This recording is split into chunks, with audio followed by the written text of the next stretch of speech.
এটা হচ্ছে জাপানের ড্রেন। ওয়েট, ড্রেনের মধ্যে মাছগুলো গেল কই? আসলে আপনি জাপানে গেলে কোনো ড্রেনই এরকম মাছ দেখতে পাবেন না। এরকম মাছ দেখতে হলে আপনার যেতে হবে জাপানের সীমাবারায়। কিন্তু এখানকার ড্রেন এত পরিষ্কার কেন?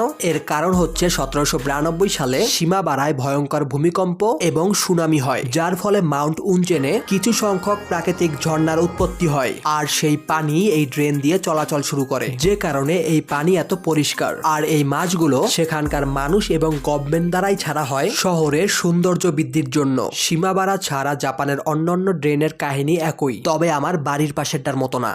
এটা হচ্ছে জাপানের ড্রেন। ওয়েট, ড্রেনের মধ্যে মাছগুলো গেল কই? আসলে আপনি জাপানে গেলে কোনো ড্রেনই এরকম মাছ দেখতে পাবেন না। এরকম মাছ দেখতে হলে আপনার যেতে হবে জাপানের সীমাবারায়। কিন্তু এখানকার ড্রেন এত পরিষ্কার কেন? এর কারণ হচ্ছে 1792 সালে সীমাবারায় ভয়ঙ্কর ভূমিকম্প এবং সুনামি হয়, যার ফলে মাউন্ট উনচেনে কিছু সংখ্যক প্রাকৃতিক ঝর্ণার উৎপত্তি হয়। আর সেই পানি এই ড্রেন দিয়ে চলাচল শুরু করে, যে কারণে এই পানি এত পরিষ্কার। আর এই মাছগুলো সেখানকার মানুষ এবং গভর্নমেন্ট দ্বারাই ছাড়া হয় শহরের সৌন্দর্য বৃদ্ধির জন্য। সীমাবারা ছাড়া জাপানের অন্যান্য ড্রেনের কাহিনী একই, তবে আমার বাড়ির পাশেরটার মতো না।